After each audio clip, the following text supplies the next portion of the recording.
السلام علیکم ورحمۃ اللہ وبرکاتہ۔ چونکہ یہ حدیث مبارکہ تو ہم نے سنی، اس کے بارے میں آپ کو ایک بہت ہی خوبصورت اور ایمان کو تازہ کرنے والا واقعہ سناتی ہوں۔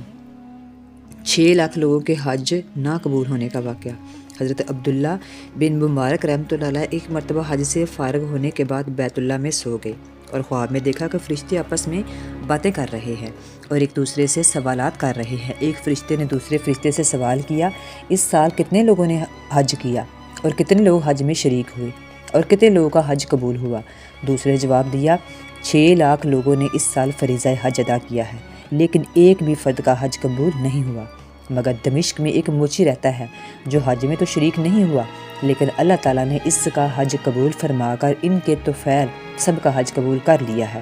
یہ خواب دیکھنے کے بعد حضرت عبداللہ بن مبارک رحمۃ اللہ علیہ کے دل میں یہ خواہش پیدا ہوئی کہ اس موچی سے ملاقات کرنی چاہیے۔ آپ نے فوراً دمشق روانہ ہو گئے۔ دمشق پہنچ کر اس شخص کو تلاش کرنا شروع کر دیا اور ملاقات ہونے پر اس کا نام اور حالات دریافت کیے۔ اس نے اپنا نام اور پیشہ بیان کرنے کے بعد آپ سے پوچھا کہ آپ نے اسے بتایا ہے کہ میں عبداللہ بن مبارک ہوں۔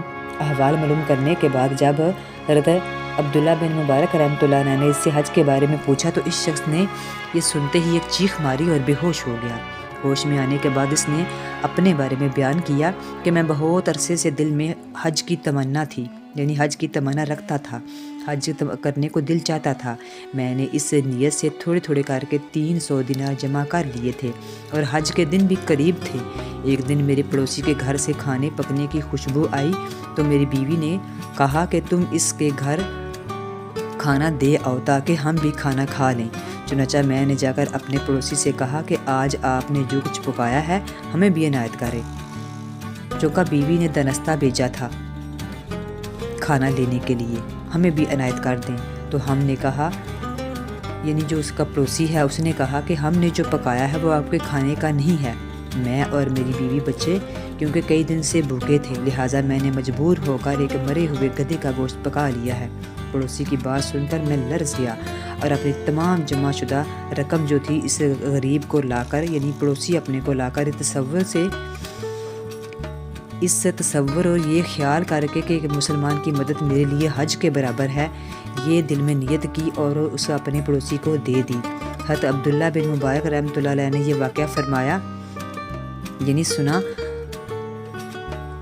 تو انہوں نے کہا کہ واقعی فرشتوں نے خواب میں یہ بات سچ کہی ہے، بے شک اللہ تعالیٰ دلوں کا حال جانتا ہے۔